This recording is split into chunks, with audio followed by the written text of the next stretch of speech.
Hi friends, welcome to our channel. आज हम parallelogram law of vector के बारे में जानेंगे।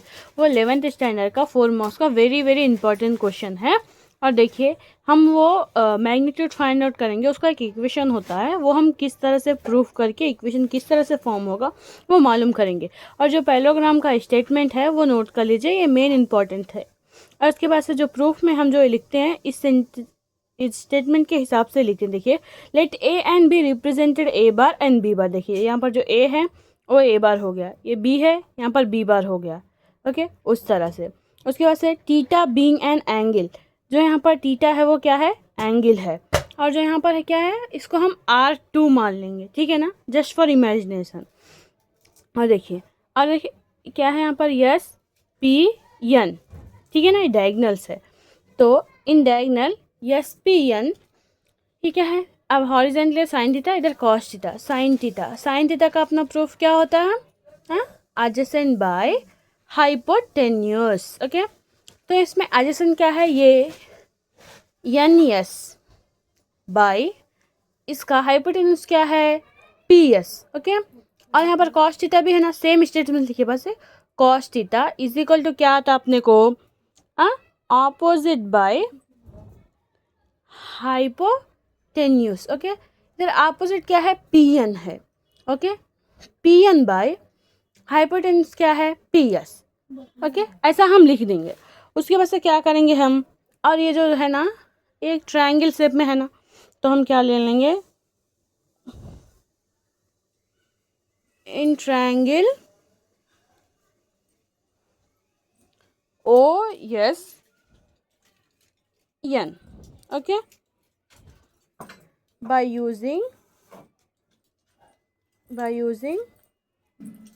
Pythagoras theorem. Okay, by using Pythagoras theorem, hypotenuse square plus is equal to opposite square plus adjacent square. Okay, इस तरह से।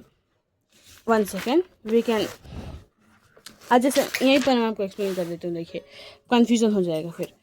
तो हाइपोटेन्यूस क्या है अपना, यहाँ पर एस पी है, यहाँ पर S P square is equal to opposite क्या है अपना, O N. Okay, O N plus अपना एडजेसेंट क्या है, S N. Okay, N S, anyway आप कुछ भी लिख सकते हैं। अब देख रहे हो यहाँ पर ओ एन है, तो ओ एन कितना है, यहाँ पर ओ, यहाँ पर एन है, बीच में पी पॉइंट भी है ना, तो अपन क्या लिखेंगे, इन डायगनल ऐसा डी एस लिख के ओ एन के बीच में क्या है, पहले O P plus O N.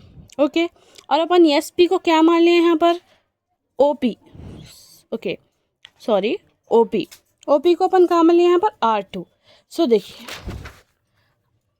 R2 is equal to S N square plus, sorry, R2 is equal to O P plus P N square plus N S square, इस तरह से आ गया है।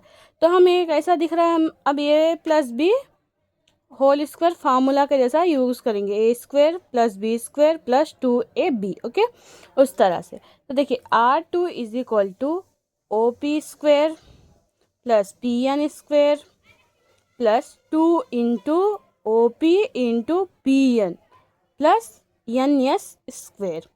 ओके, इस तरह से। अब हम पिछले डायग्राम्स में जो डायगनल्स है एस पी एन का, उसमें क्या लिखे थे अपन, यहाँ पर देखिए मैं आपको बताती हूँ।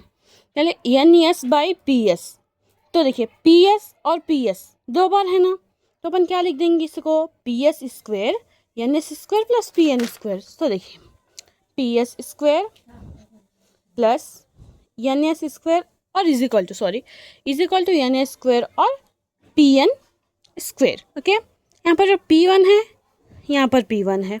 ओके, एन एस है, यहाँ पर एन एस है। तो अपन R2 is equal to O P square plus P S square plus 2 into O P into P N, किस तरह से, A square plus B square plus 2ab form में है ना। अब ये जो R2 है हम नीचे लिख सकते हैं, R को, ये जो 2 है ना, इसको हम यहाँ पर रूट बना देंगे। नहीं, ये सेकेंड स्टेप है। अब देखिए, ए स्क्वायर है, तो A square plus B square plus 2ab cos theta, ये फॉर्म में आता है।